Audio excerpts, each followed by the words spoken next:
This episode is brought to you by the fabulous members of the You Run Podcast Network, all available at yourunpodcast.com. You want to die tonight?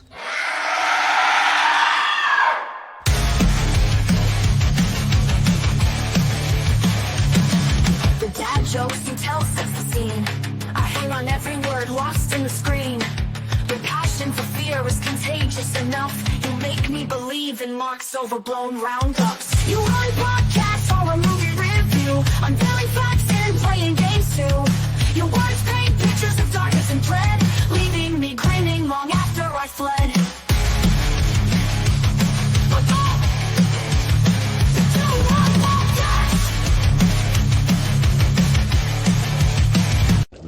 This isn't your average everyday darkness. This is advanced darkness. Hello and welcome to the You Run Podcast Horror Movie Review. My name is Scott.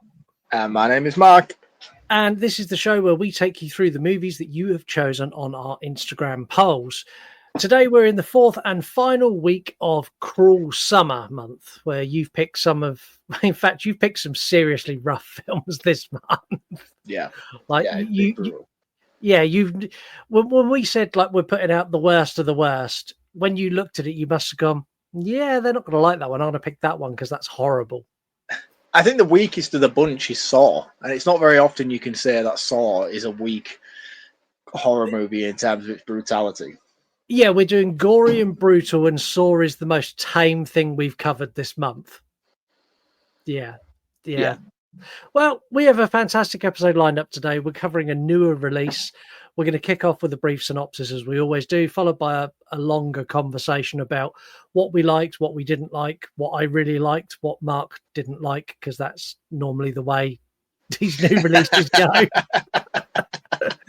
What can I say? I have a formula, you know what I mean? I'm not a new horror movie guy. Yeah, your formula is Scott said he really likes this, so fuck Scott. I hate it. It's not always the case. This is true. If you haven't seen the movie before, maybe don't listen to the whole episode because it is spoiler heavy, or do. Like, I really don't care, but I'm warning you now. If you listen to the whole episode and you haven't seen it, we are going to spoil it. Later on in the show, we're going to get your voices heard as we do unfiltered thoughts on this film. And we're going to have a look at our voicemail where we get a nice message and we get absolutely fucking annihilated again and again and again and again.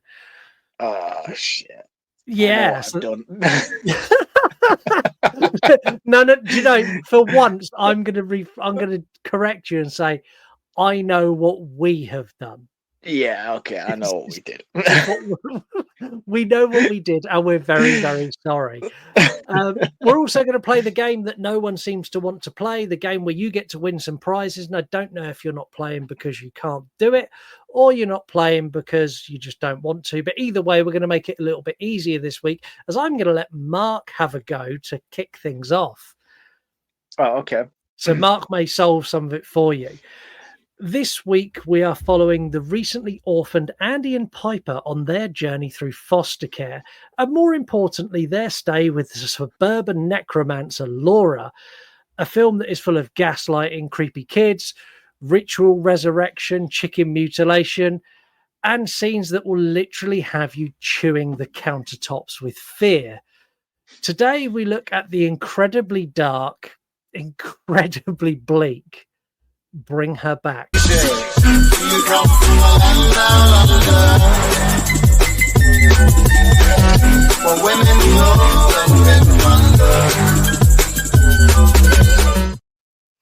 Which is an Australian movie, which is I'm so glad. I'm so glad Australia horror is having a resurgence in their horror movies, because I've always been a big advocate for Australian horror movies. There are so many fantastic ones out there, and these guys are just paving the way for Australian filmmakers, and these guys know how to make horror. They really do. And it's not just these guys. So we had this, we've also had Dangerous Animals. Like this year alone, that's 2 Australian horror movies that sit in the upper echelon of horror movies released this year. Like Australia maybe it's because Australia is full, like everything in Australia wants to kill you. Maybe Yeah. that's what it is. It's living in perpetual fear of I think, spiders, snakes, alligators, crocodiles, fucking random insects, plants. Like maybe it's that constant fear of death that allow them to write great horror. Yeah, I think to be fair, with a lot of my preconceptions of Australian horror movies, they do tend to come from the creature feature subgenre or some sort of swamp-based terror storm that just completely annihilates people into hillbilly countries. Yeah. That's kind of Wolf Creek, shit like that, you know, Rogue. There's plenty out there which deserve recognition, and I hope, based off the back of these two directors, that people start going back and checking out some of the back catalogue of Australian horror. It's kind of got that similar sort of thing to it, which French extreme horror has. You know, where they carved out a really cool niche in the late 2000s. Yeah, Australian horror is very distinctly Australian. And I know that sounds mad, but it's got a specific feel to it, almost the same way that like Jallo has that feel to it. Like Australian horror is like, this is Australian horror. You know it's Australian horror, and all Australian horrors have a darker tone to them. They are very. There's not any happy-go-lucky Australian horror movies that I've seen. No, no, actually, to be fair, there's not. No. And this is right fucking up there. So this follows Andy and Piper, who, first of all, I'm going to say Piper, the girl who plays Piper, is an incredible child actress. Like, I really bought into how vulnerable she is and how much she relies on her older brother, not just for sort of assisting her with assessing social situations, like at the beginning, where she talks to those girls. Kids are fucking horrible. She goes talks to these girls. She's like, are you going to the mall? And they're like, yeah. And then like, as she turns around, they're like doing wonky eye things and like taking the piss. And she turns around to Andy's like, they didn't like me, did he? He's like, no, they really liked you. Like they liked you more than anyone in the world. They're just dicks. It's like the relationship of the brother and sister is really good, and they're only step brother and sister as well. And I really liked that dynamic, that he wasn't like, oh, my stepsister, fuck off. He was very much like, no, you're my sister. And I think both of them done a great job. Yeah, they did. And I'm assuming she is blind in real life. She hasn't just got Bill Skarsgård eyes, because if she has, that's incredible. If not, no, she's genuinely blind. Yeah, no, I thought her performance was fantastic. I thought Andy really stood out to me the most. He was incredible. Some of the range that he showcases throughout this movie was brilliant. I thought, I haven't seen him in anything else. I don't know whether this is his first movie he's been in, but I was genuinely like, wow, you're going places, man. You're a very, very good actor. I mean, obviously, the most standout out of all of them has to be Sally Hawkins. Yeah, who Sally, I can't remember she's fabulous in this. She plays why is it right? Laura. Mom, she plays Laura. Wow. I mean, wow. And then I was like, I know who you are. I've seen you in stuff. And I was like, I was looking. I was like, oh, holy shit! It's Paddington's mum. And I was like, that's now ruined every time I watch Paddington with my children. Thanks for that. Yeah, she's fully going to necromance Paddington to save her lost child. Like, that's where that would be a fucking awesome horror movie. Paddington Bear trying to avoid this scenario. She's so dark. And like the whole setup to this is dark, where Andy's dad dies and like Piper's stepdad. Like just that finding him. And like Andy's broken and Piper getting down on the floor and like touching her dad and knowing like that whole scene is like, it's so uncomfortable. I didn't get this right. So I'm going to air my first beef I have with this movie out right now, just so we can cleanse the air. This build up in the beginning really frustrated me within the first 45 minutes. And this scene in particular was one of those issues that annoyed me, was like, give me some reasoning behind the insistence on this scene, because it was weird as fuck, like really, really uncomfortably weird, and it didn't go anywhere. And I was like, why is she? And I know now in hindsight, it's probably just due to the whole manipulation process of Andy that she was going for throughout the film. But it was so uncomfortable, man. Yeah, it was, but it does come full circle. Like her feeling the face here at the beginning with her dad, and then at the end she does it with Andy, and she feels his braces, which is how she knows it's him that's been drowned in the puddle. Like, I just jumped the gun massively. I thought I lost a moment. Where it was very hot in here. I took my glasses off because they were like steaming up with condensation. I reached down to turn on the fan because I was proper sweaty, and I was like, I came back up, got back involved in the conversation, and I thought you were talking about the funeral scene where no, the funeral where scene. she tries to get Andy to kiss her dad on the lips. I thought that's where we were, and I was like, oh, actually, here we go. Sorry, that's my fault, mate. It's very hot. It's fine. I'm very, very sweaty and naked from the waist down, which no one can disprove. That scene in particular is the only scene in the movie I take issue with. And the issue I take with it is Andy is, 17? They've been housed with this woman. I have children around the same age as Andy. If you tell a teenage child, a teenage boy in particular, kiss your dad.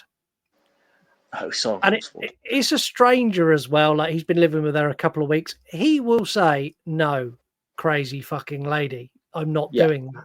And if she tries to force the issue, he will have a teenage style tantrum and stomp off. Like, that's how teenagers work.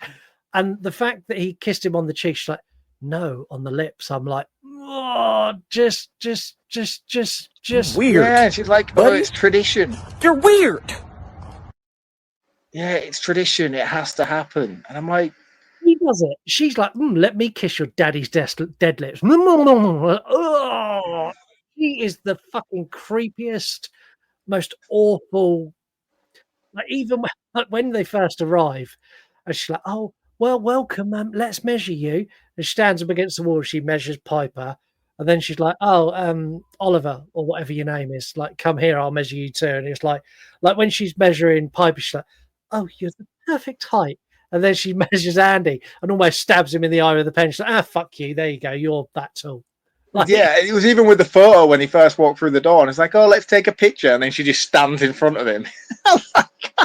I was like, that's awful. She is an awful person on the surface, and it's not until you get further through and you actually realize what's happening, and you realize she's just a grief-stricken mother who's doing whatever she can to bring her child back. And all of a sudden, she's a really odd character because she's fucking awful. Like, where she tips her own piss on Andy to convince him he's pissed the bed. I'm like, you need a horrific death. Yeah. And then I'm kind of like, oh, but you've been promised by an angel, in inverted commas, actual demon, that you can get your daughter back if you make this happen. Like, I kind of get it, and I kind of like, do I feel sorry? No, has nobody watched Pet Sematary? This is not a good idea. It's genuinely not a good idea at all. And the tapes of the ritual, like you get at the beginning, you get scattered through this movie. That ritual is fucking awful. Yeah, I really like this stuff with the tape expositions. It reminded me a lot of the Wreck movies. Yeah. You know, and you get all that demon-possessed child in the attic stuff. I was like, oh, I'm really into this. This is really, really cool. Bear that in mind when we get to the end of this movie. Okay. But the ritual, so the way the ritual works is you take she classes it as an angel. So an angel possesses a child. So you've lost your child. In this scenario, her child drowned in the pool. So you then take another child and the angel possesses that body. Mm-hmm. You then starve that body until such a point that it's chomping at the bit. You then let it consume the body of your deceased child, and then you kill another child in the same way, and that angel basically transfers the soul of your child into the new offspring that you've killed in whatever way. So in this case, she plans on drowning Piper in the pool. Yeah. But just that whole scenario, that one, you need a vessel. So you've your child has died. You then need an additional child to house the demon / angel while this Yep. process goes on. And then you need a third child to put the soul into. Like, it's not a case Serial of killer territory, man. Yeah, like in There this is an process, actual trail of bodies in order to make this happen. yeah, and I can't think of any other possession movie where that happens. No. And that I found really interesting, that it's not just a case of, oh, you sacrifice someone and you get what you want. It's a case of you sacrifice two children effectively to get what you want. And that makes it like you can feel Laura's burden with what she's doing, especially later in the movie. I She's was going really to like, say you don't necessarily feel it. For me, like I would have preferred it more if you did. You know what I mean? If you felt the weight of it throughout her, constantly second guessing what she was doing, realizing the maniacal behavior that she was presenting towards the kids in the house. I would have digested it a lot more, but she's not. She's just shown throughout as just creepily weird, doing this unthinkably awful things, completely emotionally manipulating Andy to the point of uncomfortableness as a viewer. And I'm like, she shows no remorse throughout, not a single ounce of remorse. And she does at the end, don't get me wrong, but she doesn't show it to Andy. She just shows it to Piper. And it's like, I just don't know. I don't know how consumed somebody could be in grief. And I've experienced grief, you know what I mean? So I feel like I'm in a place to be able to pass judgment on it. I don't understand how you can be so vile and so outright just fucking manipulative in the situation she is throughout, without a shred of remorse for what she's doing, especially considering she's doing it to minors as well. Yeah, I think this is where it's different. Like, you and me have both experienced grief. We've spoken about on the show numerous times. We both lost parents, and like, that's really hard. But then rewind yourself back into that situation and you get presented with an opportunity where that doesn't happen, and you bring that parent back. It's the question of how far would you go? And in this scenario, it's a child. Like, if it was your child, I know, or my dude, child, I God get forbid, it. like, it's like, at what point would you say, I can't do this, even though it means I don't get my child back? Like, there's not much I wouldn't do. No, dude, you say that though. You say that, and I agree with you 100% in that sense. But I feel like this movie pushes the boundaries of acceptability. Like, I couldn't. I just don't get it. I don't get even to the point of just sheer cruelty towards Andy throughout the movie. It's just like there's just no let up from it, and there's not a single moment. Like, if there was times throughout the movie where she kind of took herself away and had a little bit of a breakdown and was like, fuck, I can't do this. Why am I doing this? What's the reasoning behind me doing this? What am I fighting for, kind of thing? But there wasn't. And I'm not to say that she wasn't doing that off the side, but like, it should have been done in a way that showed her battling her own morals in order to execute this. You know, like, I get grief, I get the need and the want, and I get it even more so coming from the perspective where she's lost a child, having children myself. But I don't think, regardless of having lost a child, especially due to an accident, it's not even like she was robbed by somebody else and then she was using people who were like similar to the people responsible for her child's death. It was just a general blatant accident. So like, she's got nobody to blame. So she's not blaming anybody for it. Therefore, she has nowhere to vent that anger towards. Like, if there was a kid who was very similar to Andy, who was responsible for the death of her daughter, you could get that level of resentment and anger towards him, and you could be like, all right, cool, that's fine. But like, there isn't that. And for me to see her commit such atrocities, I'm like, I just don't find it plausible. And I know it's a movie, and I know I've got to let shit like that go. And to be honest with you, it didn't bother me that much when I was watching the film. It's only in hindsight, in conversation now, that it's coming to my attention that I'm like, actually, you know what? No, that's not really how I think this should have panned out. Do you know? I think the thing I have, like her treatment of the kids is, apart from Piper, is awful, and it's the treatment of Oliver that is just Yeah. like this poor kid. Like they start at the beginning, they accidentally let the cat out, and he stood in the pool, which has now been drained, and I understand that. And this cat, he's picked the cat up, and the cat is scratching the fuck out of him. No emotion, no noise, like he's mute.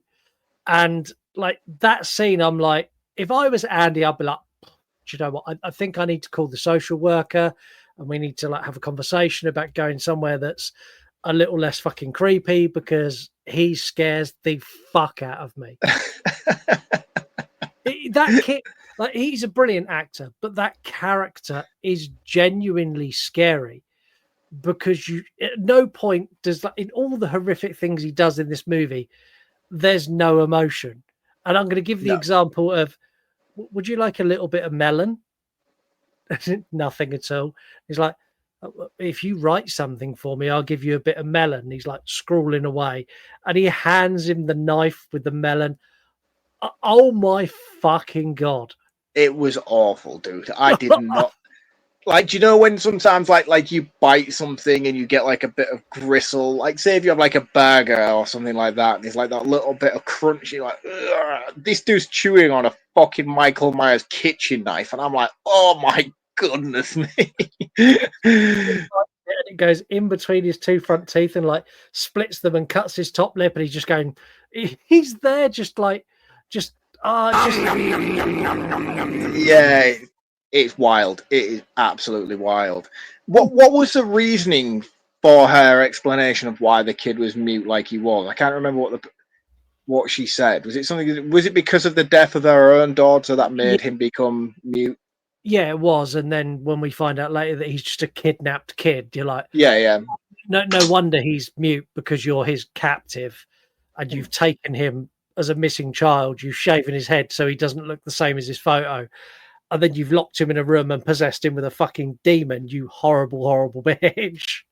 One thing I did like that was really, really cool was the salt circle, similar to what they do in like Hocus Pocus at the end in the grave, and they put the circle around so the witches can't come in.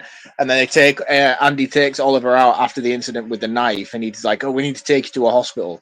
And he drags him outside of the salt circle, even though Oliver's like screaming not to go outside the circle as he's getting closer to it.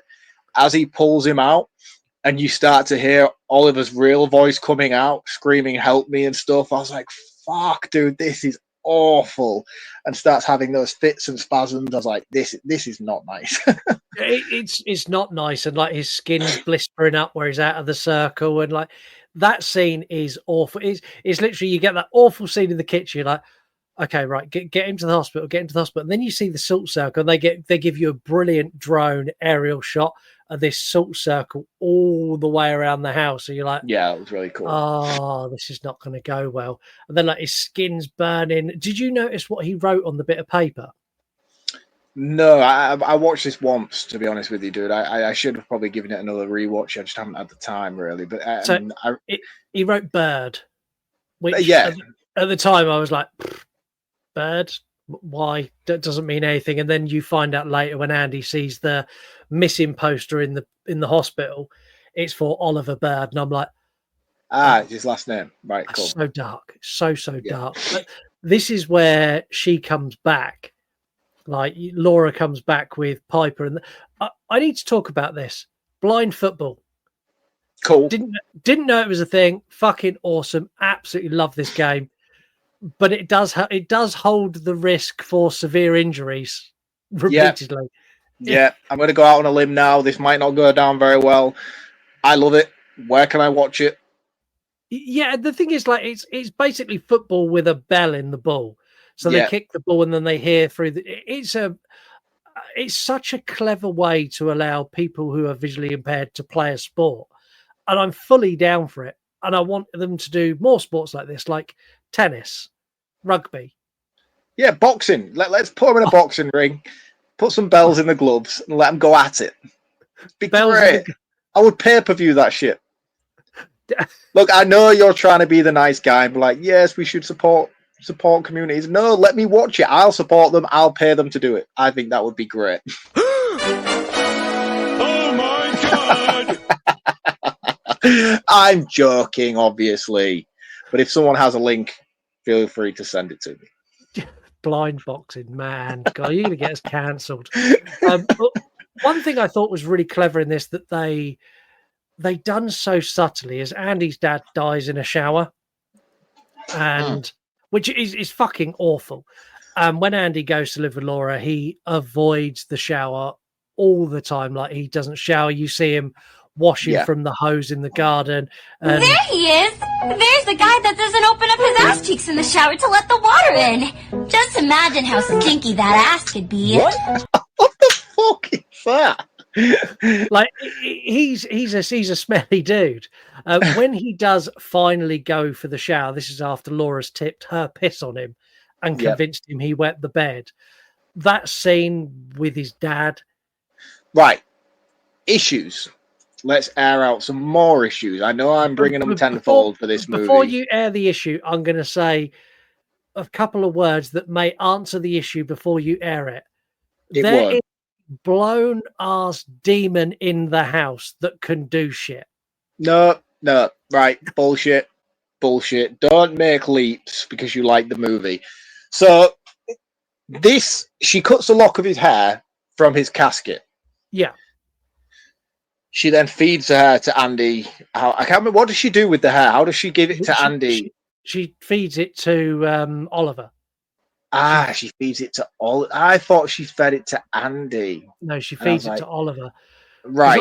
Oliver's desperate to eat anything, so she feeds it to Oliver. So Oliver then has an attachment to Andy and can basically manipulate and do shit with him. Hence why. No, because it's Andy's dad's hair, not Andy's hair. No. But then he's got a direct link to Andy. But then why doesn't he do it to Piper? Because he's not in a position to be selective. Yeah, but she doesn't want Oliver to hurt Piper, but she wants Oliver to hurt Andy and get Andy out of the fucking way. Nah, didn't buy it, man. I thought it was a cool scene. I really liked it. But again, behind the logics of it, I was like, no. Didn't like the mimicking either. As much as that made for really, really cool scenes of Oliver mimicking the voices of people and the cat and stuff like that. Like, that's creepy as shit. But I need to understand why he can do that. That's demonic law. That's one of the things. Don't come at me with your Catholic shit on this episode, dude, because I'm not in the mood for it. Literally, in general Catholic law, demons are mimics. They will mimic your voice. They will mimic the voice of others. They will respond to 3 knocks. Like, it's just, that's something that demons do. It's a way of enticing, luring, and then manipulating the situation by sounding like you or someone you love in, for example, they'll sound like someone you love in peril to get you to go to a certain location that they need you in. That's just something that's not just demonic law in Catholicism. That's religion across the board. Demons are mimics. Yeah, all right, fair enough. But still, this movie doesn't explain that to me. No, that's just kind of common What's knowledge. with the circle? What, the circle of salt? No, the circle that she rubs on his forehead and then draws on the window to lure him in earlier as well. She shows, so that in the tapes of the ritual, the possessed person freaks out and she sees someone like doing No, I get that. I saw the tape. I saw them do it on the tape. I don't know what the reason is. It's just, it's monkey see, monkey do. She saw someone do it on a video and went, that might work for the demon I've got at home. I'll give that a go. You know, like when you watch a video of like someone training a dog or someone doing something with their child, you're like, oh, that's a really cool idea. I'll do that because then maybe I can get my kid to stop putting shit on the floor and like put it away. Like, I think it's just that basic. Yeah, but like, I don't like basic without justification for basic. Like, it's cool, but it looks to me like it's serving a purpose, but I don't know what the justification is for that purpose, and I want to know. I want to know why she's rubbing circle massages on his forehead in order to woo-saw him. I want to know how he's mimicking these people and what the reasoning behind it is. Do you know what I mean? You've just... Like I'm going to have to release a reel now, aren't I, with that scene where she's rubbing his head. And I'm going to have to voice over going, woo-saw. Woo-saw. Honestly, guys, and you wonder where Scott gets his real ideas from. Literally every real idea comes from this show. I finish recording and I sit here and I write 5 or 6 reels for the following week. But right, no, look, I am nitpicking and I'm being bitchy, and it's not because I dislike the movie, because I genuinely do like the movie. I thought it was great. I had a really, really cool time with the middle section of this film. I was like, this is fucking awesome from start to finish. But we're here, and I know people like say, oh, you pulled that apart for no reason. I'm not pulling it apart for no reason. I didn't sit there when I watched the movie and was like, this bit shit, I don't get this, this is fucking crap, and throw my popcorn on the floor. That's not the case. But now we're conversating about it. These are just little tidbits that popped up in my head, and I'm like, but why is that like that? Why is this like that? See, I didn't dwell on it during my experience, but now we're talking about it and we have reason to conversate. I was hoping you could enlighten me on these moments, but all you're going to really tell me is, it's a demon. Just because. Yeah. See that again? There are a couple of bits that I kind of like, but I kind of need a bit of explanation too. The main one is that Andy has a slip and a fall. He's a fall, terrible fall in the bathroom. I felt it was very personal to me. I felt every second of this. I understand, dude. I understand. This must have been very, very difficult for you. This was the most traumatic thing. It's like, oh God, he's fallen in the bathroom. Like, this is someone get him an alarm, quick! But he ends up in the hospital, and this is where she basically goes, yeah, well, look, we're just going to get you rehoused now because you're a bad person. And then she, like, the thing she does with Piper, where she sprays herself in Andy's deodorant and comes in and thumps her, like, proper, like, not a punch, just a thump, the bottom of the fist in her eye, and convinces Piper that, like, it was Andy. Like, this this whole setup was amazing. And then she leaves the house. And when she leaves the house and Oliver gets out, Oliver's little rampage, this is where I need explanation. Like, she kept him locked up so he cannot eat, because he eats fucking everything. The kitchen counter, literally eat the kitchen counter and chews like a fucking chunk out of that shit. I was like, oh my God. You've just been chewing on a kitchen knife and half your face is hanging off and you can still eat a breakfast bar? What is going on with you? And the bit where he bites her hand and tears a strip of skin off up her arm. You know, like when you it like degloves her. It like degloves her. I was like, whoa! Do you know what? Sometimes I don't know if I've seen like a reel or something about it, but then like I've had dreams about it in recent years. Do you know when you get like that weird little bit of skin on your fingernail? Yeah. And then you pull it. I've had dreams where like I've pulled it and it's just kept going and going and going. And that was kind of what that scene reminded me of. That's exactly what it is. And the thing is, you are the person who keep pulling it to see how far it went. Like a normal person would go, oh, that's got a little bit far up my finger. I'm just going to put a bandage on that. You'd be like, how far does it go? It's gone over my shoulder. It's going down my cheek. This is awesome. But, like that whole scene where he goes fucking nuts, and at the same time Andy's like on the phone to the social worker going, this bitch is crazy. You need to come to her house and see what she's doing. She's got a kidnapped kid that I've identified. He's fucking locked up in her house and she's doing some weird ass shit. Like, this whole segment is so chaotic and so much happens that I've watched this movie multiple times, but I need almost a director's commentary to help me through it, because so much is going on. This is like my favorite segment of the movie, because this is where I get everything. This is where I get everything I need. I get all the payoff to the manipulation of Andy, and all, like, not just the manipulation of Andy, but like all the weird little things she's done throughout this movie come full circle here. You can see what she's been building towards. Manipulating him, making him wet him, thinking he's wet himself. She's basically trying to get him sectioned, which is what she does at the hospital. And the drive back in the car, and she's like, you've lost your mind, you're not yourself, and I can't believe they've let you back out 2 days later, and all the rest of it, because she needs him to be aware for this specific date, which she checked on the weather because she needs the heavy rainfall to fill up the pool. So she knows she has a timeline in order to make sure Andy's out of the situation over these dates. So I was like, oh shit, yeah, that's fucking awesome. Now I get it. Now I get why you've drawn the line on the pool on the outside, and you're checking the weather for heavy rain. You need Andy away for this specific time, which is why you've been doing the things you've been doing to Andy in order to get him out of the house. You punched Piper wearing Andy's deodorant that you gave to him in the hospital, so that she can smell the smell of Andy, thinking that it's Andy who's hit her. And then they've had this big build-up with the story of Andy hitting Piper when he was very, very young due to being beaten by his dad and his jealousy. Being a child, obviously very regretful of the situation. He's not a bad guy. But then she plays on that in order to get Andy to have a massive uproar in the house. And she's goading him, like proper goading him, like fuck, to get him to just blow up in front of Piper so she can have Piper to herself. And he punches through the wall. And she's like, oh, he hit me. Yeah. He hit me. Oh, you're excellent. I just fucking loved all of this. This, for me, was my favourite moments in the movie because I'm like, right, brilliant. I fucking finally get where we're going with this now.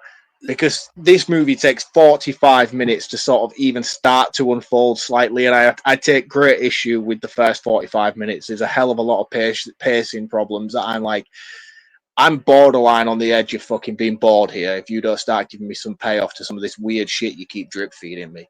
And I get it all here in like, sort of like an hour 10 and minutes. 10, an hour and 10, hour and 15 minutes in, which is fine. And I could take all of that had we not spent 45 minutes getting to that point. I could have, it needed to be a steady 25, 30 minutes in that beginning segment. So then that would have tightened this movie up to a solid 90 minutes. So for me, I just think you just push the boundaries of building tension and drip feeding information to the point of dragging out your runtime with the first 45 minutes. And that's where one of my main issues lies with this film. But when we get to the payoff, I was at a moment of like, yeah, you're forgiven. That was completely worth the payoff. I'm happy with where you've gone with it. I would have done it slightly better myself, but now we're here. No, I don't mean in terms of the writing. I just mean in terms of the control of the runtime. Yeah. And I think for me, when we got there, I was like, yeah, I can forgive it now. I can forgive it. I'm on board. This is fucking brilliant. See, my favorite bit comes after this big crescendo of everything's fucked, and she listens to Andy's voicemail to Piper, where he's basically saying, like, I've called the social worker, we're on our way, don't worry, we're going to be there, I love you. And she goes into mad panic cleaning mode. It was like a fucking... This was like a bit silly for me. It was mass. Like, she cleared up a house that honestly looked like a nuclear wave had gone through it, and it was fucking immaculate. Like, there was glass everywhere, there was fucking chicken feathers up the walls, there was blood on everything, and she mops everything up in the 15 minutes that it takes the social worker to get there.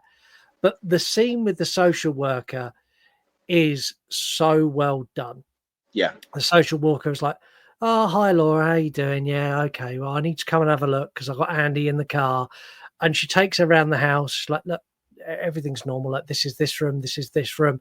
And she keeps her out of the bathroom, which has still got broken glass and blood in it.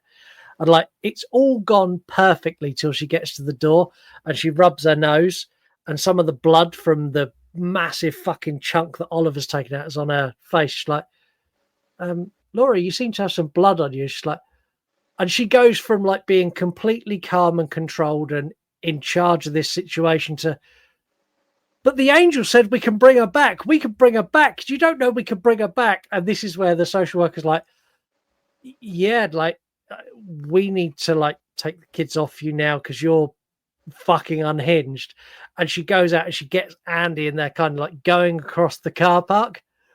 At no point before we get to the smash off, I just want to say, like, that particular scene only works because of a simple throwaway line between Andy and the social worker when they're in the office, and he's like, Laura's worked here for 15 years. She is one of the best workers we had. If it wasn't for the fact that her daughter died, she would still be here.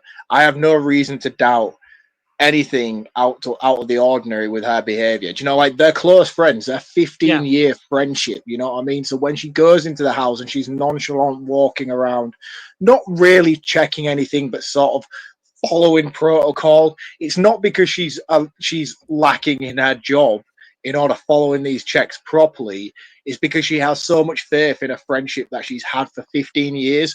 And when you get that breakdown from Laura where she sees the blood and then Laura's like, and it doesn't just go, she doesn't go maniacal straight away. She's like, please, you need to leave. I need to finish this. I'm begging you. And she literally begs. Like I'm begging you, you need to leave. And she's so calm and collective the way she's doing it, to the point where Andy then finds a dead body in the freezer in the garage. With Oliver chewing the forehead off, just chewing the fucking skull out of this thing. And then he starts screaming his head off. And that's when she's like, the Laura just flips and she's dragging her and she pulls her cardigan off. And I was shocked by this next scene. I'll be honest with you. I didn't think they were going to go there, and they did. Yeah, the SUV mowing them both down, crushing the social worker against the other car. It's completely wiping Andy out to the point of fucking no return anywhere. Yeah, no return anyway. And then Laura goes over and drowns him in a puddle. Like, honestly, of all the ways to go, that has got to be the most... Like, it's not even like an epic death. Like, Andy done enough in this. He deserved an epic death. I don't think he deserved to die at all, I'll be honest with you. No, but to die in a puddle because he's so badly injured that he just can't fight back that's what makes it even worse. Yeah, it's like he's so fucked. And honestly, it's like, we watch so much death in horror movies, and the amount of times we sit here and go, that was a cool kill. Like, this was not a cool kill. This was just cruel. Heartless. It was so heartless. And then she follows this by going and getting Piper. And I think the thing about Andy's death, before we move on, is because Andy has been the focal of the story. You are following him. Yeah. And this is where the story just flips, because the narrative's changed now, because Andy was our viewpoint of the situation from the opening credits right up until this point. And you get that much, and I spent the next 10 minutes after his death in the puddle thinking he's not dead. Like, he's done the same. Yeah. He's like he's not. He's maybe just played dead for a little bit, and then he's gonna wake up, roll over, or something like that, get his breath, and he's gonna go save Piper. No, they fully killed him in that moment, and I couldn't believe it. And I was convinced that it wasn't true for a good 15 minutes afterwards. I was like, the bit where she's like lowers Piper into the pool, and you've got Oliver there with his fucking red eyes and his teeth like fucking sticking out all over the place like a Toblerone. Like, in that scene, and Oliver's like nodding at her, going, "Yes, drown her in the pool." And like, as she dunks her once, she brings her back up, and it's Piper goes, "Mum." And this is where Laura has the full emotional breakdown of. She kind of starts to break a little bit beforehand, because Piper pops up once, and it's the begging of, please just let me do this. And I was like, oh, you don't want to do this. You clearly don't want to do this, but you clearly have to. And this is what I was referring to earlier. I needed more of that throughout. Yeah. I needed more moments of her doing the malicious shit she did, but then running off to her room and sort of like breaking down about it and being like, fuck, but then composing herself and going back out and doing the shit again. Do you know what I mean? They're the moments where I feel like this movie really missed the mark on Laura's breakdown at the end, because when she said mama and Laura let Piper go, all I got from that was a fucking stupidness from Batman versus Superman, where he says fucking Martha, and then Batman and Superman just all of a sudden stop fighting because they've both got the same name, Mother. I was like, that was that kind of moment for me. I was like, no, because you haven't shown anything towards this in this entirety of this movie, which would show that you have the emotional capability to be able to feel sorrow for Piper in this moment. You have an end game, and you have a goal, and you are trying to execute it regardless of the situations that unfold around you. And this singular scene feels out of place with the context of your character up until this point. Yeah, and her character's tragic as well, because after she has let Piper go and Piper goes running off down towards the road, Laura then goes to where her daughter is and slits her wrists, and then drags her daughter back to the pool. And by the time the police get there, they're both dead in the pool, cuddling each other. And I was like, this is the most heartbreaking shit I've ever seen. And the fact There was a that, circle in the pool as well. Did you see that?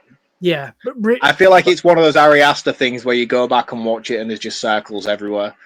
yeah, I think so as well. And this movie is intrinsically linked with Talk to Me, which we'll talk about in facts, which is wild as fuck because these two Cool. at some point are coming together. I like the fact that they find Oliver and the demon has left him, and like as soon as they find him, he's like, Oliver Bird, my name's Oliver Bird. I was kidnapped, blah blah blah. And I'm like, oh, that's good because like you've done nothing wrong, and you're going to go home to your parents, and that's wonderful. The flip side of this is Piper that's in the back of a police car, and earlier in the movie, Andy's like, oh, if you see a plane going up to heaven, it's taking Dad. And as she's driving away, you see a plane go, and she's like, oh, it must be Andy. And she smiles, which is lovely. How did you see the plane? That's a fucking good point. That is an excellent point because they actually. How did she see the fucking plane? Maybe it was raining outside. She is blind. All she can hear is rain pounding down on the police car she is in. How did she see that fucking plane in the sky? She must have heard it. It was a loud No, she plane. didn't hear it because she's in a police car that's been pounded by torrential rain. Honestly, I don't know. You've just picked the biggest fucking plot hole in this movie that I missed, and I'm sure everyone else who watched this missed it too. Holy shit.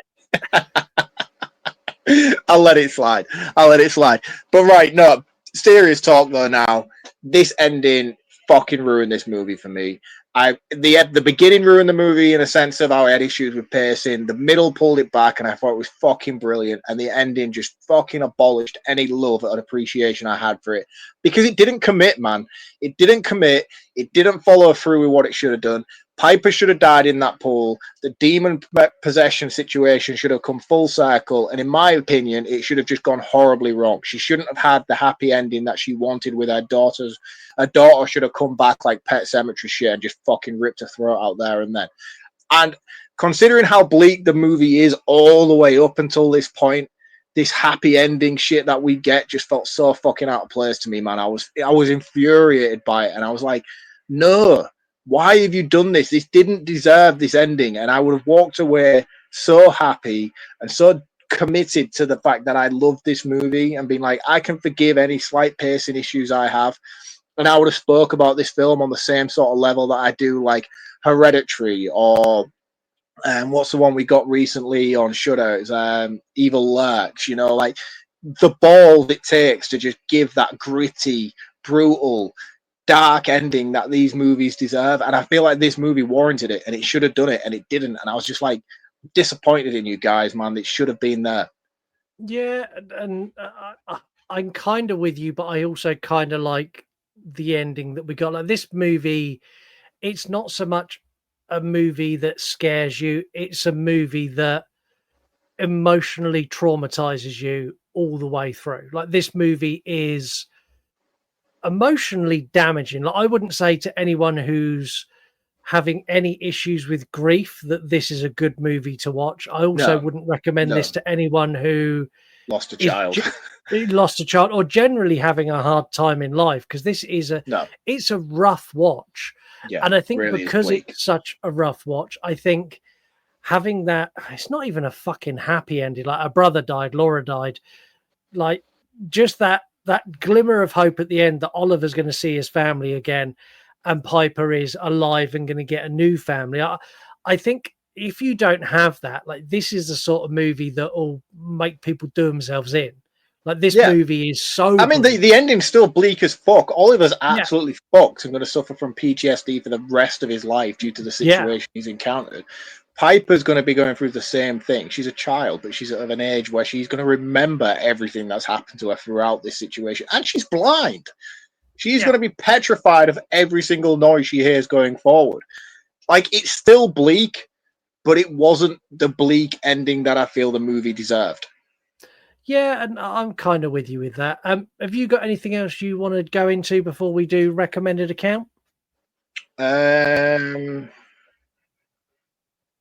No, I don't believe so. The thing is, I feel like it's important for me to air the issues that I had with this movie because I know it's so widely loved. Do you know what I mean? And I don't want to feel like I'm just being that guy, because I'm not, because I genuinely wanted to love this movie. I love Talk to Me, and I was like, yes, this is going to be fantastic. And when I'm seeing everybody talk about how great this movie is, I'm even more hyped for it. And it's not even one of those situations where I've gone in because everybody's overhyped it for me, and it's like, and then I've been underwhelmed due to the, because I can see why people love it. I'm seeing through it, and I'm seeing the things that people have probably walked out of the cinema being like, oh, that was the best thing ever, which I'm sure you probably had that experience, and I'm glad you did. I did. But picking it apart and looking at things on a critical standpoint and trying to figure out what connects all these dots, there are so many glaring issues that I had that I'm like, oh, that just doesn't work. And I'm like, and I feel terrible for being the guy that has to do that, because I wish nothing but the best for these two directors. The journey that they've been on from where they started to where they are now is fucking nothing but commendable, you know? And I wanted this to be another success story for them, but for me, it just wasn't. There's enough there for me to still be like, yes, I can't wait for what they do next. But this is nowhere near as great as what I found Talk to Me to be, in my opinion. I disagree, but it's fine because I have the perfect music to take you into your recommended account. Wanna be a grump, that's okay, but could you be a grumpy kind of further away? It's not that I don't love you, because you know I do. Sometimes I'm grumpy too. I like that. I thought you might. This week's recommended account is Retro Toys on Instagram, and you can find them at Retro Toys SNL. Retro Toys is a toy collector who also has a store, so you can buy all of the things that he collects. Amazing. Maybe me and you are both on our similar sort of paths at the moment. We're collecting shit from car boot sales, anything we find, which was fantastic 5 years ago. I am finding it so fucking difficult at the minute. Charity shops used to be like a really good haul for me. Like if I'm working away and I'm in a new location, I could pop into like a charity shop and I'd find really cool shit for next to nothing. But they're all switched on now, man. I've got like, do you know that Gremlins book that I posted a couple of weeks, maybe about a month ago now on Instagram? It was like an annual, a Gremlins annual that I found. Yeah. 9 times out of 10, like 5 years ago, I would have picked that up for like 25p, 50p. These dudes were charging a tenner for that thing. Yeah, because everyone's clicking on now to the coolness of Nostalgia Bear, and it's like it's making my collecting habits really, really difficult. Mine too. But anyway, sorry, that's a rant on its own separate thing. That's nothing to take away from this week's recommended account. So this guy collects vintage toys, but he also sells them on his Instagram page, and there's some amazing stuff on there, stuff that you wouldn't find at car boot sales, stuff you wouldn't find in charity shops, that just bring back so many wild memories of things that I've forgotten about. I really like this account, and I think it deserves a lot of recognition. I know that a lot of our listeners would really like this account too. So you can find them at Retro Toys SNL on Instagram. And as always, give them a like, give them a follow, let them know that the You Run podcast sent you there. Hey everyone, I want to talk to you about a couple of the shows that you can get on the You Run Podcast Network by visiting our website, yourunpodcast.com. Now, the first one of these shows is the Pop Culture Reflections podcast. This is a show that's hosted by Justin, who's an incredible guy, and he is so engrossed in the pop culture of our history, be that 80s, 90s, more modern into the 2000s, even stuff that is relevant now in pop culture. And this doesn't just cover movies, it's TV series, professional wrestling, music, like anything you could possibly imagine. He's got a new series at the moment that he's doing with Greg Hoey from You Gonna Eat That Crust podcast, which focuses specifically on under-discovered music, so he's definitely worth checking out. The other show I want to talk to you about is the Girl and the Gay podcast. This is hosted by Jay and Becky, and they dive into movies. Not just horror movies, they do action movies, they do romantic comedies. They have a very unique dynamic between them, and Jay hasn't seen a lot of the movies that they cover, which gives a real unique and a real open perspective on things that are considered legacy great movies. Jay might look at them and go, that's dreadful, but it's so authentic and so original that you need to check them out as well. So the Girl and the Gay podcast and Pop Culture Reflections podcast can both be found at yourunpodcast.com, along with all the other members of the You Run Podcast Network. Let's get back to the show. Thanks, Scott. Yeah, thank you very much. Please go and follow Mark's recommended account. I know we say it every week, but it genuinely means a lot to us. Me and Mark have both achieved a minority success on social media. We both have reasonable size accounts now, and us sharing other accounts is a way of us sharing that success and trying to get them more followers. And like, it's a win-win. We recommend them. You go, the You Run Podcast Center's here, and they're like, who's the You Run Podcast? Oh, they've got a horror podcast. I like horror movies, and then they listen. Do you see how it works? It's really simple. Also, yourunpodcast.com. On there, you find links to all of the shows of the You Run Podcast Network, our shows, our merch, kind of literally everything. In the next week or so, we're going to have all the Patreon links on there as well, and the 2 new additional shows. So, like, literally, yourunpodcast.com for everything. While you're on Instagram, follow Mark for VHS masturbation material, VHS from the Crypt.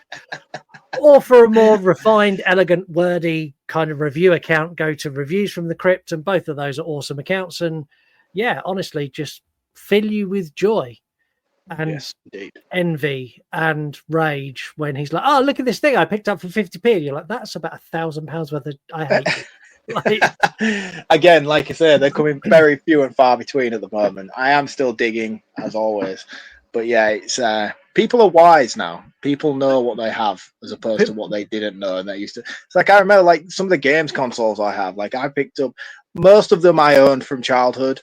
Yeah. But then some of them, like my mum would casually throw away and be like, "Oh, I don't know, I haven't seen it." You know, because it's been in a box under the stairs for the past couple of years, and then you just get the urge to play Super Mario. It's like, "Oh no, I don't know where it's gone." It's like, "Fuck you! I know you threw that shit out." Yeah. So I've had to buy a few of them back.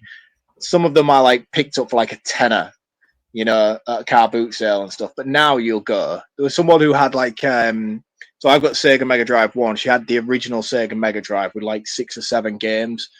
And she was wanting like £40 a game and then like £120 for the console. And I was like, I could have got this for a tenner all in 3 years ago. Like, what is happening? Yeah, so last Christmas I bought Lisa a SNES, and it came. I bought like 6 or 7 games with it. It's 100 and something quid. But I know even 3 years ago, I'd have picked that up for 50 quid. Yeah. And like, don't get me wrong, I bought it and it was very much I'm buying this for Lisa because Lisa loved the SNES, but also there was a big part of I want to play Mario on the SNES again, and this is available. This is now Lisa's Christmas present. I mean, I've got to be grateful. Like, it's kind of everything I've done seems to have been done at the right time. So I collect retro video games and stuff like that as well. Not so much these days because the skyrocketing prices are insane, but I went on a Sergeants with like PlayStation 1 maybe about 6 years ago, and I was picking them up on eBay, even on eBay for like £1, £2 a game. Yeah. Most people will have like 60 quid a game now, and I hit that just at the right time. I managed to get sort of like an all killer, no filler collection sort of everything that I wanted without just collecting general crap. And I did the same with VHS like maybe 3 years ago, because it was just like nobody wanted them, and I hit it at the right time. And it weren't like I was purposely planning to do so. It was just a coincidental thing with Gareth and stuff like that. And I was like, do you know what? That's fucking awesome. And I started collecting. And like I managed to get some really cool heavy hitters, a proper solid collection of stuff that I was like, that's fucking awesome. And I'm so glad I went headfirst into it when I did, because everything that I own now, which has cost me like £1 a tape, are like 50, 60 quid plus a tape to buy.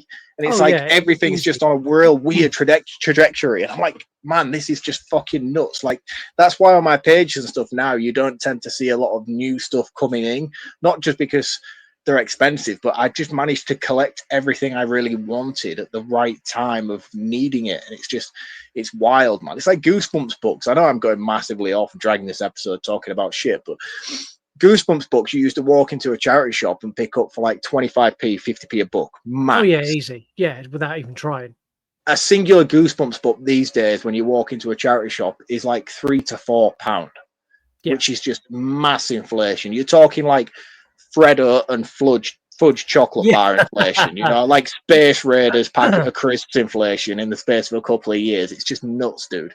If anyone wants a tip on something to go and collect now that is really well priced now, in 10 years' time is going to be worth a fortune, join me on my process at the moment of going and collecting PlayStation 3 games. Yeah, I hit those a couple of years ago. Got them well out of the way. Yeah. PS4's come down really good at the moment. So if you are a retro game collector, PS4's at like its lowest at the moment. Once we get to like PS6, PS7, that's when the PS4 retro era is going to start coming in, and they're going to be again 40, 50 quid a game again. But at the moment, you can go into a local CEX and pick up most PS4 games, unless it's like heavy hitter titles like Resident Evil and God of War and stuff. Most PS4 games are within the £2 to £3 region. Yeah, exactly that. Anyway, if you're not on Instagram, you can't follow Mark because he doesn't go anywhere else. Like, it's Instagram only, but you can follow us. We're at You Run Podcast everywhere. Also on YouTube, and if you go there, you'll get 5 episodes a week. You'll get this episode. You'll also get 4 other episodes talking about other cool horror stuff and showing my collection and stuff like that as well. If you want to support the show, you can do that. It's patreon.com/You Run Podcast. There's a selection of tiers where you part with your hard-earned cash and we give you something extra, be it early release episodes with no adverts, plus early release of all the YouTube, or you get You Run Extra, which is our extra show where we've done 3 episodes so far. We've done our most influential horror. We've done Lord of the Rings, where Mark gushed for an hour and 30 minutes of pure joy. And do you know what? I don't actually think I did. I think I was so shell-shocked by that episode you had to take charge because I just didn't know where to put myself. Yeah, kind of. And we've just done our brand new episode, which is out now, which is covering Dexter, where when I edited it, we have 36 minutes where we talk about everything but Dexter. Like that episode. That was fun though. That I like that. That was a cool sort of just kick back, have a couple of beers, just air out a load of shit, man. It was good. I like that episode a lot. It's a really great episode. So there's lots of tiers on there. You can also join as a free member, and if you join as a free member, you get 1 early release episode a week, and you get some other tidbits that I still struggle to restrict that somehow end up for free. But hey, so go and do that. Patreon.com/You Run Podcast. If you can't join us on Patreon, we understand, but the free tier, we don't. It's free. But there are things we don't understand, and we don't understand you doing the free things that you can do right now. Tell a friend about the show, share the episode on social media, leave a 5-star review, comment on Apple or Spotify, and do the stuff that helps us, because it helps us grow and it helps us feel rewarded for the free show we give you every single week, 52 weeks a year. Let's do some facts. There are some wild ass facts in here. Sora Wong, who plays Piper, no acting experience whatsoever. Her mum spotted a casting call on a Facebook group asking for someone who is visually impaired. She was born with, I'm going to butcher these names, coloboma and microphilia, which left her with very limited sight. She's very partially sighted. So her mum saw this, took her to the casting call. As soon as she arrived, Philippou brothers went, "You're who we want. Thank you very much. No one else is needed. Where do you sign?" Never acted a day in her life before this. That's cool. Really, really cool. The Philippou brothers turned down. In fact, no, they didn't turn down. They were signed and started work on another movie, which they abandoned to do this. And that movie was a reboot of Street Fighter. I want a reboot of Street Fighter. It's definitely coming next year. It's coming next year. It's already been cast. It's happening. Cool. Right. All right. I'm excited for that. I don't think it will ever be as good as Kylie Minogue and Jean-Claude Van Damme and oh, dude, why has my mind gone blank on the dude who played Bryce? Rob. I want to say Rob. Paul. No, RuPaul. Roll Julia. Roll Julia. Yes, there we go. Yeah.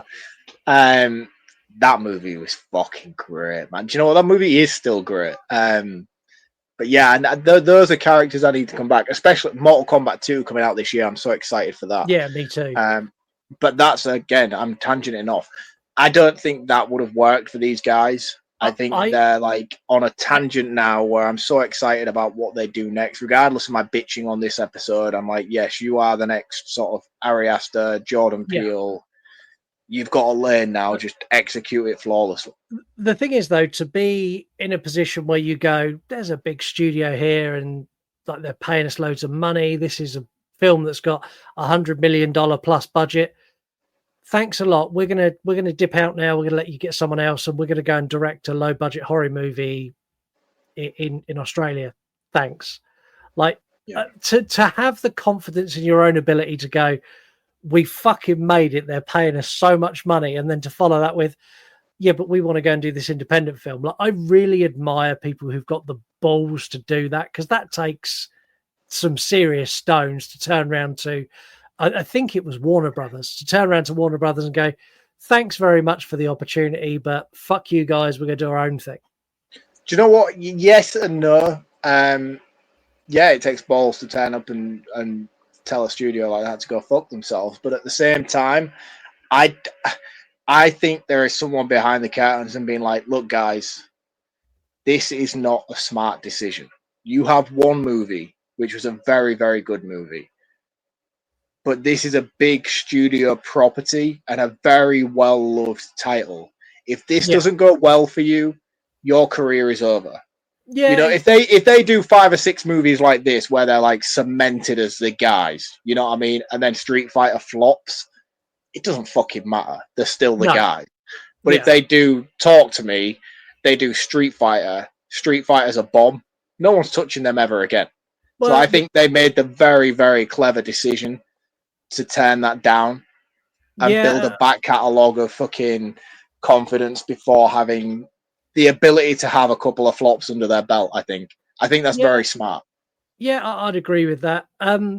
They revealed something really cool in an interview in the press tour for this. So this movie is linked to Talk to Me.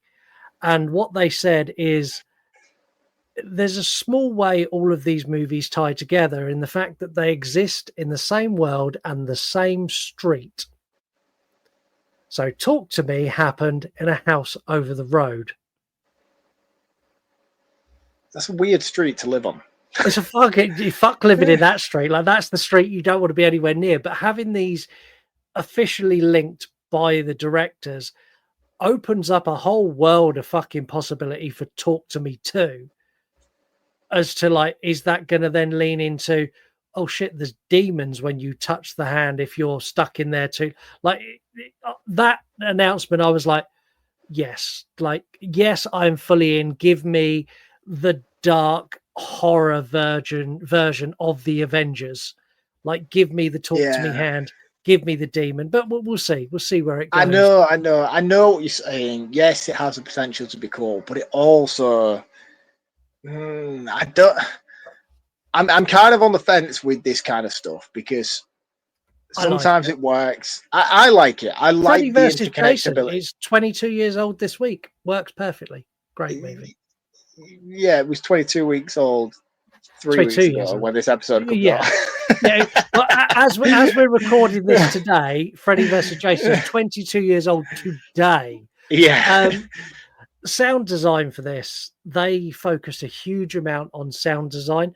They had 750 layers of sound to create the atmospheric backtrack to this, which I thought was awesome. How long do you reckon it took them to shoot this film, start to finish? I mean, it's quite an isolated movie. I know there's a few major set pieces with the SUV sort of crash scene and stuff. I'm going to say sort of wild, like 14 days. No, it wasn't quite that short, but they announced it in April of 2024. They started shooting in June, and 41 days later, they were complete, wrapped, done editing. No, nothing for reshoots or anything like that? Nope. One and done. 41 days, we're done. Thanks very much. We're going to edit for a month. We'll see you in a month. Yeah, but that is fucking rapid.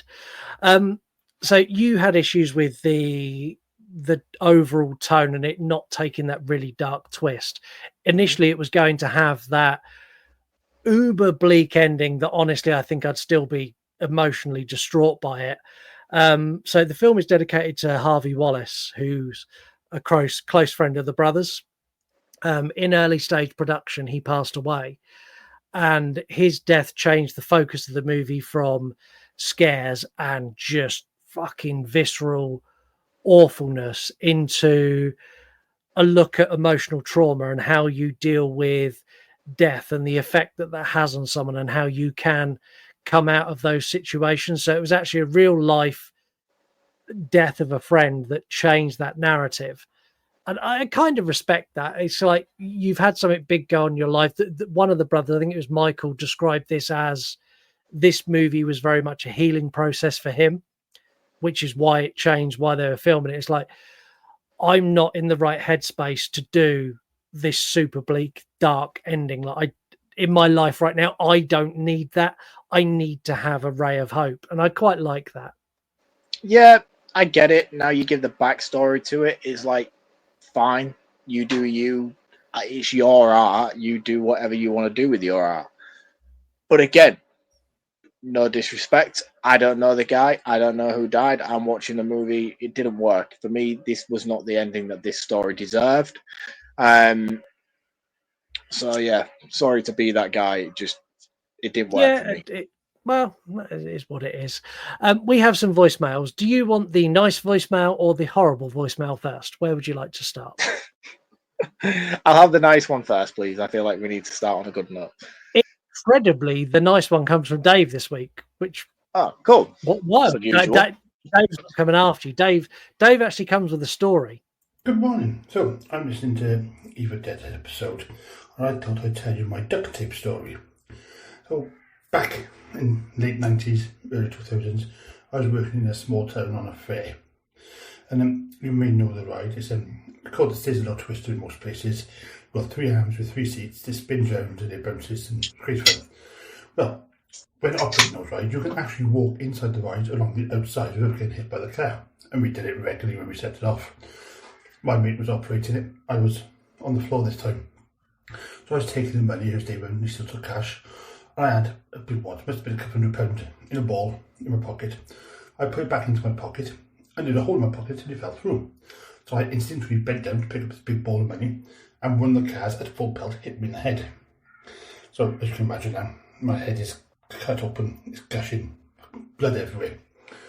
So it being bank holiday Monday, the local hospital was miles away, and I was about to earn a shitload of money because we did on bank holidays. So I went up to the burger van. Literally, bit of blue roll, pepper over, duct tape all over my head, went back to work for the rest of the day. Absolutely fine. Got a lovely scar there now to tell the story. So duct tape is literally a lifesaver. Laters.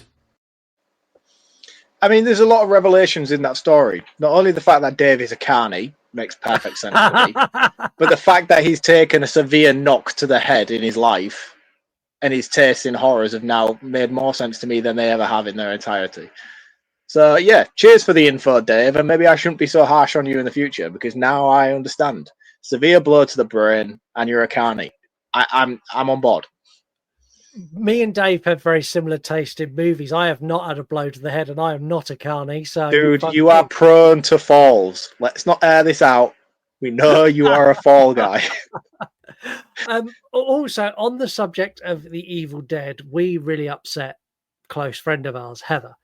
Like really upset to the point that I thought Heather was going to block us both and tell us both to die.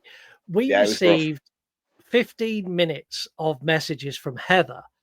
Now, we're not going to play them here because it's 15 minutes. We're going to stick them on You Run Extra, which you need to pay for. That's on Patreon. But I am going to give you a quick montage of some of the highlights of the 15 minutes to give you sort of a feel for how angry Heather was. And Heather, before I play this, like, again, we're sorry. We didn't mean to upset you. We love you. Please keep being our friend because fuck, we know we pushed you too far. I crossed the line. I do you know what? I feel bad, right? I feel bad that I upset Heather. That's all I feel bad about. Everything else I stand by, and I'm sorry, Heather, but I was right.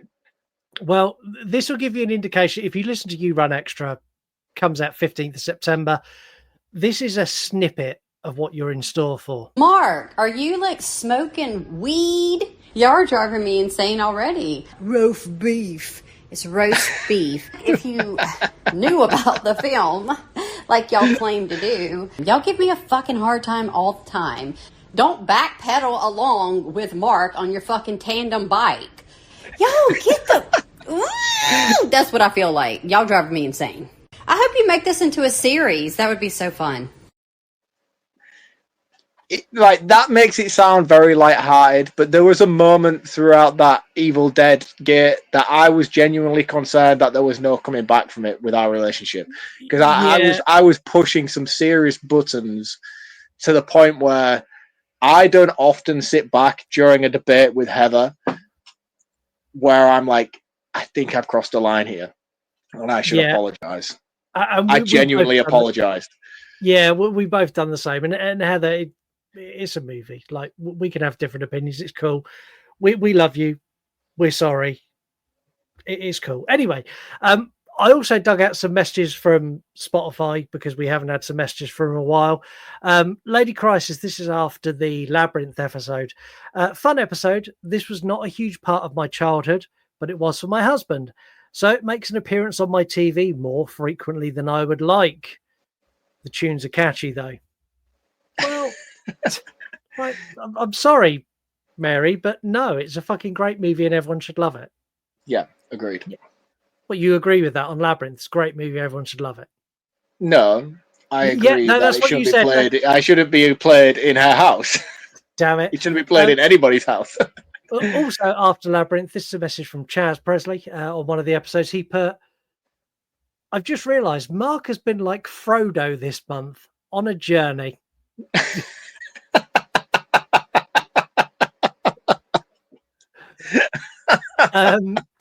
Rowan, after our scary movie episode, this is big props. The best scary movie review I have ever heard. You're welcome. Yeah.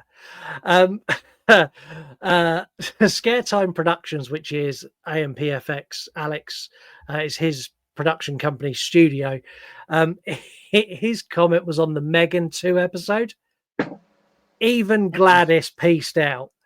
Megan 2.0 looked terrible anyway, but that intro was absolutely hilarious.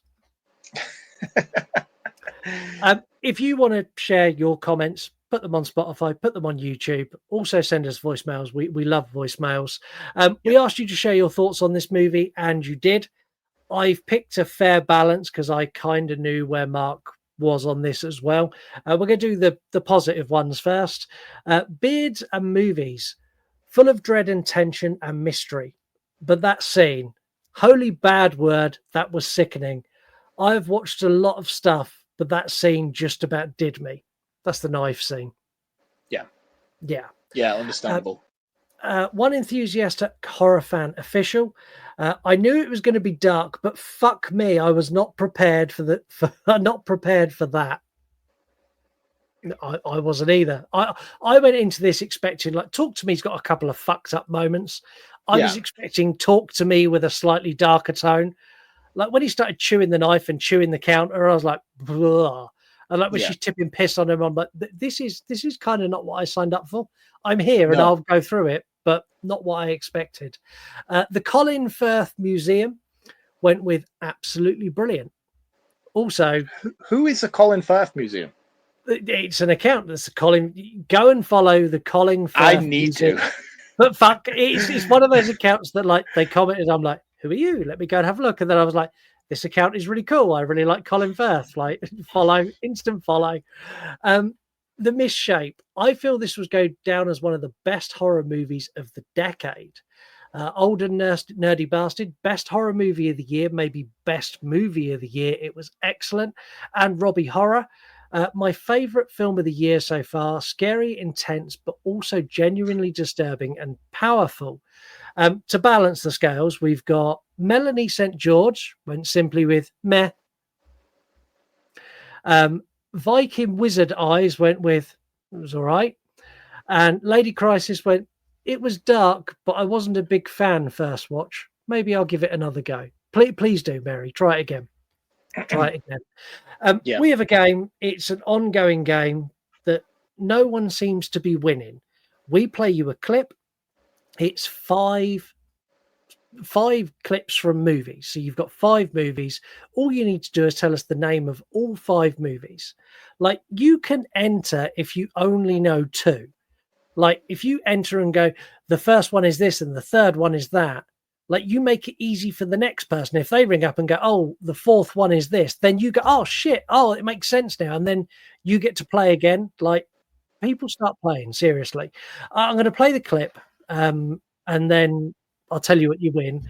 Then I'll play the clip again, and then I'm going to let Mark have a go. So here is the clip that you need to identify all 5 movies. Trick or treat. What have you done? Eat shit! Move! Give me a break. So those are the 5 movies. If you enter this and you get all 5 movies right, you will get a 3-month free subscription to our Patreon, where you'll get access to all of the extra shows, and You Run Podcast Extra. If you're already a Patreon member, you get a special request from me or Mark, a video of us kind of saying or doing, Mark offered nudity, saying or doing whatever you want. Still not arguing with that. I'll do it. Yeah. We're going to play. It's unachievable, but I'll do it. It depends. It's going to be like the scene from The Hangover. The monkey's going to lick it thinking it's a mushroom.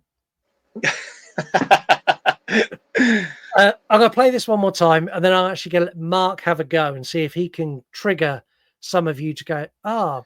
Do you have them broken down into individual things, or is it just a one? It's a oneer. When people start guessing them, I will play the full clip of each one as they're guessed. No, so, right, okay. Because I was going to say, if you just play each one to me in breakdown, I will give my opinion on what I think each one might be. No, I'm going to play it to you in whole, and you can guess one of the movies. You're not allowed to go for all 5 in case you do it and ruin it. No, I don't. That's the thing. I don't know all 5, but I was just going to say, like, I only know one. But, like, I was going to then sort of pass what I think my mind is going in, because I know that they're not right. And I was going to say, right, I think 1 is this. This is the vibe it's giving me. 2 is giving me this vibe. That's giving me that vibe. But if you just want me to go with which one you think I know, then I know which one I will go for straight away. Yeah, well, let's play it again. Trick or treat. What have you done? Eat shit! Move! Give me a break. So, which one do you think you know? Well, I know number 1. You know number 1. And what do you think number 1 is? I think number 1's Halloween Resurrection. It fucking haunts my nightmares. I know exactly what it is. Okay, so you know the first one. Do you want to take a stab at any of the others? Play it again. Trick or treat. What have you done? Eat shit! Move! Give me a break. Yes, I want to take a stab at number 3. Can I tell you what it is, but I don't know what movie it's from, even though I know I've seen the movie. So I know, at least I think I'm pretty confident I know the scene of the movie, but my mind's gone blank on which movie I know it from. Okay. It's the scene on the baseball court with the man with the cropped t-shirt, and he tells him to like eat shit and stuff, and they have the full conversation. And the what movie you can't tell me now, can you? No, but you know that's the scene. Yeah, but I don't know. I don't know if I can't think for me whether it's one of the Friday movies that I know it from, or if it's one of the Nightmare movies that I know it from. But I know I can visually see the scene in my head, but I don't know what movie I'm associating that scene with. So for anyone listening, Mark has got 1.5 because he is right, but he just doesn't know the movie. I could Google right now which scene that is, and I would find it, and I'd be able to tell you the answer. But I know that's the scene, and I just can't think for the life of me. And I'm not cheating. I'm just hoping that if I hear it enough each week, it'll come to me all of a sudden. I'm like, I know it now. Yep. So Mark has got 1.5. I'm going to play it one more time, and then we're going to rock on into roundup. So remember, if you own, it's like Mark has given you 1.5 now. If you know 2 and you know 4, between you and Mark, you've got all of them bar 1. I think I also know 2 as well, but I'm not passing judgment on that just yet. Okay, so here's the clip one last time for those of you who are playing, which currently is Mark, but here we go. Trick or treat. What have you done? Eat shit! Move! Give me a break. Okay, no, I know what the last one is as well. You do? Okay, you can tell I do, yeah. The more you're playing it in my ear, the more I'm... Because I was just focused on number 3 because it was annoying me. But then now I'm focusing on number 2 and number 5. I know what number 5 is. So I know number 1, 3, and 5, and I'm pretty confident I know number 2 as well. Okay. Well, you and me will discuss that off the air. I'm going to let you round this up first because I feel that you are going to give this a very different. Oh, I think we're going to score it similarly, but I think you're going to give this a very different overview than I am. So I'll let you hit this first. I haven't got a lot to say that I've already said on the episode, and I don't want that to be a catchphrase throughout the rest of the episodes going forward, because I know I've been saying that a lot recently. You've said it every single 2,000 years later. I know, but because like sometimes when we used to record, there was like certain points that I'd be like, I'm going to save that for my roundup, and I'm just going to drop bombs. But I don't want to do that anymore. I just want to air out my shit in the episode. But like now, when it gets to the roundup, I'm trying to condense it so you don't have sound bites anymore. So I open up with go back and listen to what I've already said, so I don't have to repeat myself in the final segment, and it'll condense the roundup a little bit more. But yeah, I love these guys. I think they're great directors. I think the casting's phenomenal in this movie, and I think the directors have made a beautiful film. I think they're really, really competent filmmakers. I think this movie fails massively in its writing and its pacing. I think the first 45 minutes is borderline unbearable in terms of the lack of setup and introductions of certain things that take 45 minutes to get a slight, even just the slightest resolution of where the story's going. This should have been a 90-minute movie, not an hour and 46-minute movie. There should have been 15 minutes cut from that first 45 minutes to keep the pacing consistent. I feel like they should have committed wholeheartedly towards the brutality and bleakness of the ending. There's some fantastic needle drops in terms of musical scores and soundtrack throughout that I was really impressed with. The moment that we talked about earlier with the montage scene where she cleans up the house before the social worker comes felt wildly out of place and almost like a Rocky montage where he's training. It was like that for the cleanup of the house, and I didn't like it. Tonally, it didn't fit. It was weird. It took me out completely for a good couple of minutes. I like the lore. I like the story, and the 30 minutes in between the sort of middle act where everything comes together was pitch perfect, and I can't complain a single thing about anything that happens in those moments. I just felt like, given the hype that this movie had, and given the love and admiration and the constant best movie of the year, it's not as good as Talk to Me.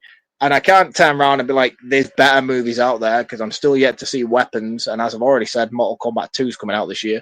So they've probably still got a fighting chance of being maybe third best. Yeah, it is currently best movie I've seen this year, but I don't watch a lot of new releases. And I just have a lot of issues with it, man. I just don't think it's as great as everybody's saying it is, because I think people are overlooking the issues that I've discussed throughout this episode. And I hope a lot of people listen to this, listen to the problems that I've had, go back and give it a rewatch and be like, actually, do you know what? He is actually right. Which, come on, guys, 9 times out of 10, I usually am. He is actually right. And the things that he is saying make sense. And we were all just taken aback by some of the sheer brutality and shocking moments that this film has, which is great. Do you know what I mean? Like Hereditary, for example, follows many beats that this movie fills, but Hereditary executes it in a much more clean and sleeker fashion than Bring Her Back does. And I feel like when they've made this movie, they've sat there and kind of been like, we want to make our Hereditary. And I feel like they've 80% got there with it.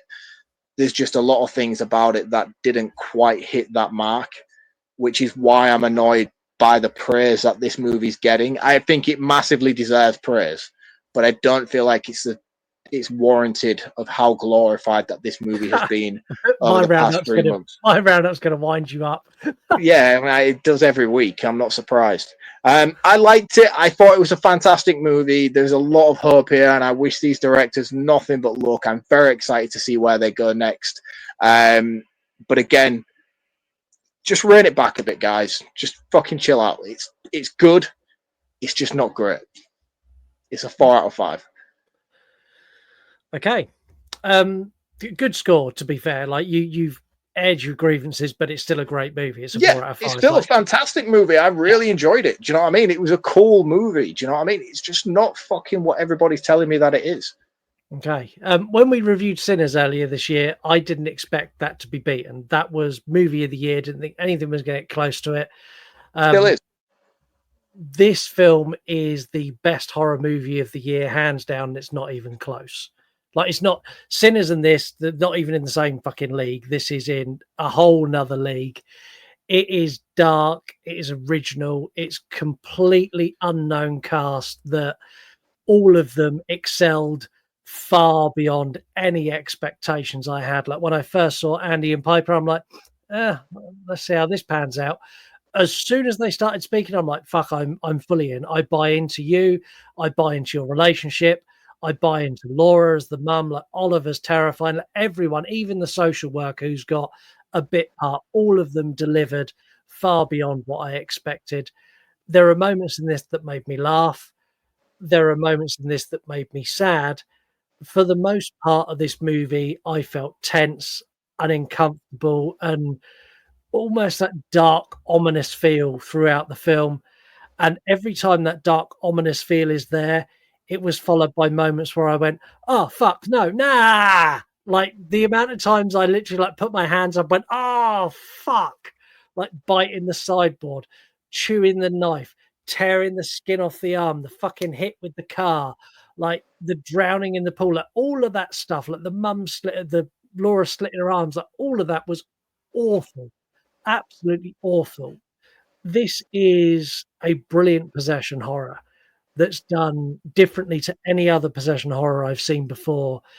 It's also an insightful look at grief and how people deal with that. And I didn't expect that level of depth.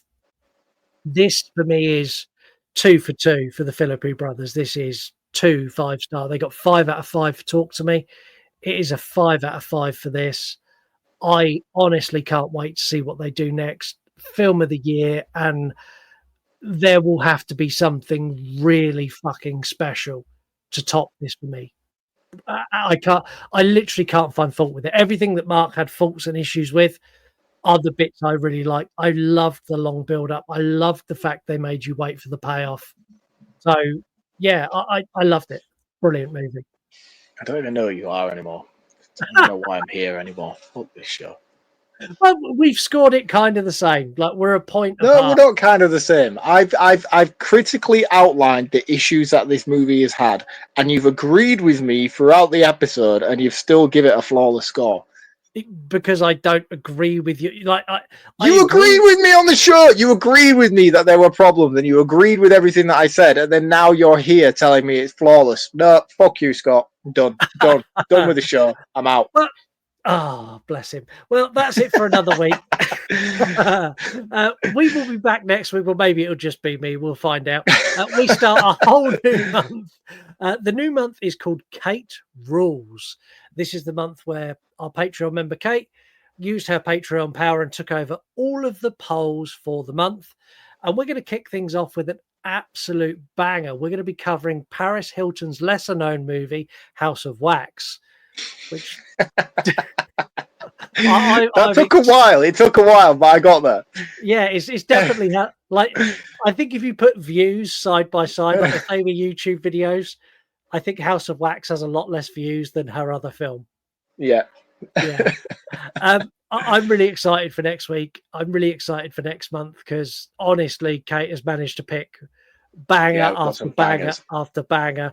And I think maybe we needed someone to take control after we went, let's not do horror followed by... No. Right. This whole we thing that you keep doing.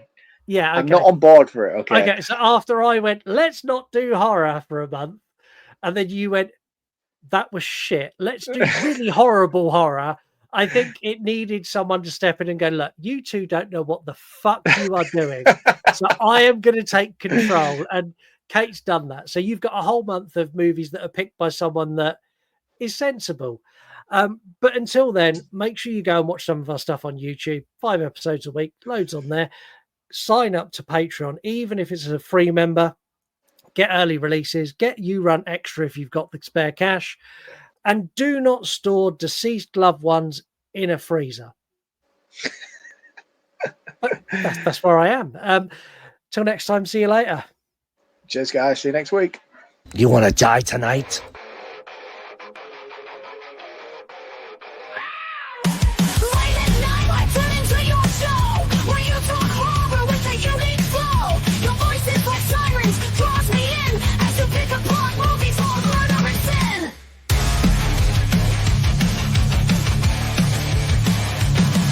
The dad jokes you tell sets the scene. I hang on every word lost in the screen. Your passion for fear is contagious enough. You make me believe in Marc's overblown roundups. You run podcasts or a movie review, unveiling facts and playing games too. Your words paint pictures of darkness and dread, leaving me grinning long after I fled.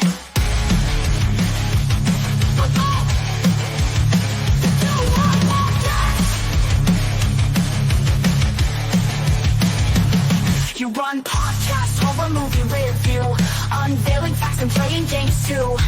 Your words paint pictures of darkness and dread, leaving me grinning long after I fled. Thank you for taking us on this chilling ride, when nightmares roll free and comedy collide. With your podcast we laugh and cringe, but your content is so good we can't help but binge. You run podcasts. You run podcasts. Trick or treat. What have you done? Eat shit. Move. Give me a break.